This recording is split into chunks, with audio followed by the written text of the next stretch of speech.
S P Tahir داور کے قتل میں NDS پاکستان سے بھاگے ہوئے طالبان اور راہ کے ملوث ہونے کے ثبوت مل گئے۔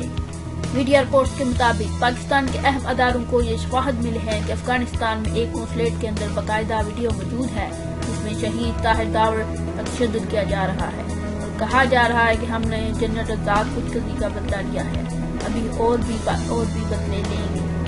رپورٹ میں مزید بتایا گیا کہ پاکستانی ادارے طاہر داور کے ٹیلی فون کی لوکیشن پشاور سے آگے تک حاصل کر چکے ہیں۔ بعد ازاں ان کے موبائل فونز بند ہونے کے باوجود قانون نافذ کرنے والے ادارے کافی حد تک قریب پہنچ چکے تھے کہ وہ کہاں پر ہو سکتے ہیں۔ اسی حوالے سے افغانستان میں ایک قونصلیٹ کے اندر باقاعدہ ایک ویڈیو موجود ہے جس میں شہید طاہر داور پر تشدد کیا جا رہا ہے اور کہا جا رہا ہے کہ ہم نے جنرل رزاق خودکشی کا بدلہ لیا ہے، ابھی اور بھی بدلے لیں گے۔ ذرائع کے مطابق غیر ملکی قوتوں نے بے نقاب ہونے کے حدشے پر طاہر داور کو تشدد کا نشانہ بنا کر قتل کر دیا۔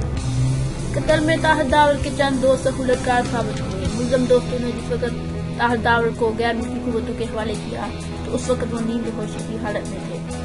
طاہر داور کو شربت میں نشہ و دوا ملا کر دی گئی تھی۔ جو لوگ طاہر داور کو افغانستان لے کر گئے تھے ان میں افغانستان کی خفیہ ایجنسی NDS، بھارتی راہ ایجنسی اور طالبان گروپ کے کچھ لوگ شامل ہیں۔